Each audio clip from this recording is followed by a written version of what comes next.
రాజీనామా చేయాలి.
Second quality ఏం మంచి ఇది తింటున్నామా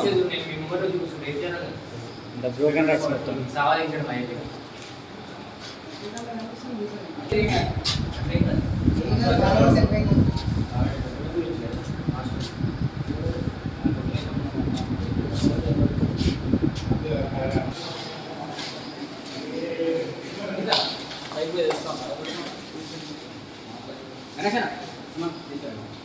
ఇవ్వట్లేదని రోడ్డు పైకి వచ్చారు. ఈరోజు స్థితి చాలా ఘోరంగా. మేము నిజాం కాలేజ్ విద్యార్థులు అందరం వచ్చి నిజాం హాస్టల్ ఎదురుగా స్ట్రైక్ చేయడం జరిగింది అన్న. ఎందుకంటే గత 2 నెలల నుంచి మాకు ప్రాపర్గా ఫుడ్ అనేది మంచిగా పెట్టట్లేరు అన్న. గలీజ్ క్వాలిటీ పెడుతున్నారు. తినడానికి రాక ఎంతోమంది కడుపు నొప్పులు వచ్చి ఈరోజు రైస్ చూస్తే ఎవ్వరు తినకుండా 300 మంది తినకుండా ఈరోజు స్ట్రైక్ చేయడం జరిగింది అన్న నిజాం హాస్టల్ ఎదురుగా. ఎందుకంటే ఇప్పుడు మీరు చూసిన కానీ ఎంత గలీజ్గా ఉందో రైస్. ఎన్నిసార్లు ప్రిన్సిపాల్కి కంప్లైంట్ చేసినా కేర్ టేకర్ కానీ చెప్పినా లేకపోతే హాస్టల్ వార్డెన్కి చెప్పినా ఎవ్వరు పట్టించుకోవట్లేరు అంతా. ఇప్పుడు మేము చూసినాము ఈరోజు ఎంత 4 రోజుల నుంచి నాకు ఫీవర్ అన్న. ఏం చెప్పాలి, 4 రోజుల నుంచి ఫీవర్, తినట్లేను, బయట తింటున్నా. తిన్నోళ్ళకు కూడా కడుపులో వామిటింగ్ అయితే వస్తున్నారు. హాస్టల్లో మంచి ఫుడ్ పెట్టట్లేదు. ఏమన్నా అంటే మాకు రావట్లేదు ఫండ్స్, మాకు సామాన్ రావట్లేదు, ఆడ బిల్లు ఆపేసిండు. ఎందుకు బిల్లు ఆపేసిండు? ఎడ్యుకేషన్ మినిస్టర్ రాలే అన్న. మమ్మల్ని చూసుకోరా, మాకు ఫుడ్ పెట్టారా? ఎడ్యుకేషన్ మినిస్టర్ రాకపోతే మాకు ఫుడ్ పెట్టారా? బిల్స్ ఆపేస్తాడా ప్రిన్సిపల్?